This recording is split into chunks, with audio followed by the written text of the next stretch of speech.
This orange 13- is called Clouds on the Horizon. This was a huge project for me that took 11 attempts over several sessions. Very beta intensive, and since this was the limit of my climbing, every move had to be cleaned up a lot.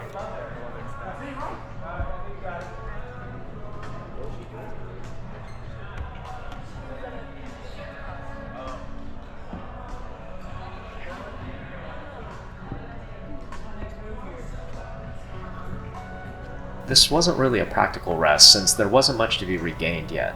I personally used it more for mental prep. This section was pretty interesting. Since it was a slow balancing reach to the sloper, I positioned my foot as far out to get some extra leverage inward.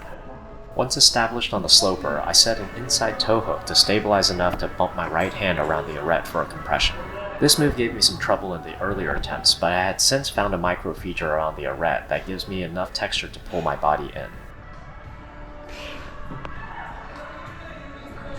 Having a good left foot position helps with this bump. From here, I had to move my right hand to the overhanging crimp to give my right foot room for this upward pivot. Then I needed to switch to pushing with my left hand to get my left foot up. This is followed by a brutal step up from an uncomfortably close lock-off point. Once established, I do a foot swap because the next section has a few stemming options, so I want to have my left foot available for the higher foothold.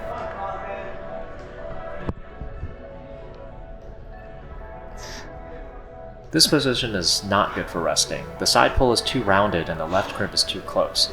At best, it's a spot to re-chalk, but I found staying here too long drains my energy. A steady layback walk up to gain some incremental height. This sets me up to arch into the crimp. From here, I do a high left foot and switch my right hand to Gaston the blocked undercling, which is stable enough to bump my right foot up. I then match the crimp because the higher one actually puts me too far to span around the left arete.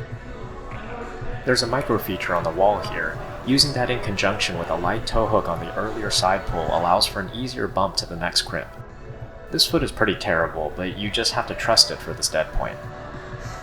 In my earlier attempts, I found that shifting my foot to a more head-on position here gave me a little extra reach for the last crimp. I'm barely able to hang on for the foot swap, and still had to muster the last bit of my energy to get the high foot to close out the route. Woo!